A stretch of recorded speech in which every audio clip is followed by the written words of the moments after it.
2025 সালের নভেম্বর মাসে কে কে আমার মতো বাণিজ্য মেলায় গেছো? আসসালামু আলাইকুম হগলদিতে, সবাই কেমন আছো? আশা করি অনেক ভালো আছো। এই যে রাস্তাটা দেখতেছো গাইস, এই রাস্তাটা আমার চিরচেনা এবং খুবই পছন্দের একটা জায়গা, কারণ এই রাস্তায় কখনো জ্যাম থাকে না, জ্যাম থাকে খুবই সীমিত অল্প।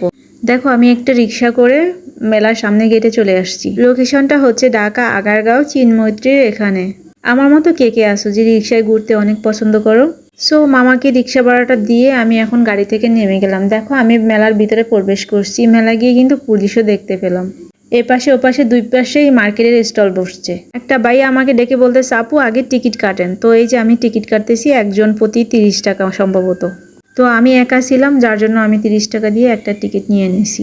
এই যে হচ্ছে স্টলের গেট, এখান থেকে টিকিট দিয়ে তারপর প্রবেশ করতে হবে। তো আমি ভিতরে আসলাম, এসে দেখি সব বিদেশি লোকজন, মানে হচ্ছে পাকিস্তানি লোকজন এখানে স্টল নিয়ে বসছে। বাংলাদেশি খুব কম মানুষ এখানে স্টল করছে এবার। এখানে গাইস সব কিছুই পাবে, কিন্তু দাম অনেক অনেক বেশি, যেগুলো শুনে তোমার মাথা ঘুরাবে।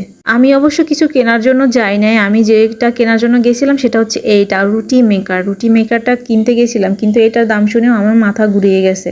তার আগে বলো, স্টলে যে বসা আপুটা কিউট আছে না? আমার তো আপুটাকে অনেক ভালো লাগছে। এই আপুগুলো কিন্তু পাকিস্তানি না, ওরা কিন্তু বাংলাদেশি মেয়ে। গাইস অনেকদিন ধরে আমি এরকম একটা রুটি মেকার কেনার জন্য ঘুরতেছি, কিন্তু আমি কিনে উঠতে পারতেছি না, কারণ যে দাম চায় আমি আবার অনেক দামাদামি করার মানুষ।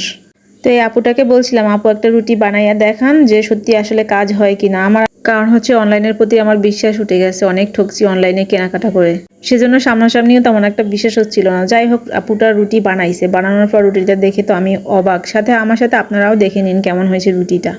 এই ধরনের রুটি মেকার কার কার বাসায় আছে আমাকে অবশ্যই কমেন্ট করে জানাবেন, আর এটার সুবিধা ও সার্ভিস কেমন হয় সেটাও অবশ্যই কমেন্ট করে জানাবেন। এরপর আমি সোজা চলে আসছি বাচ্চাদের খেলনার স্টলের এখানে, কারণ আমার একটা বাচ্চা আছে আর আমার বাচ্চার জন্য কিছু কিনতে হবে। আমি আর কিছু কিনি বা না কিনি, ওর জন্য তো এগুলো কিনতেই হবে। তো আমি আমার ছেলের জন্য একটা হাতি নিয়েছিলাম, হাতিটার দাম আসছে মাত্র 200 টাকা। গাইস কিছু করার নাই, এগুলো নিউ মার্কেটে একটা 150 টাকা 100 টাকা করে, কিন্তু সেটা আমাকে 200 টাকা দিয়ে নিতে হয়েছে। তো আমার মতো কে কে আসো মেলা এবছর ঘুরতে হলেও গেছো?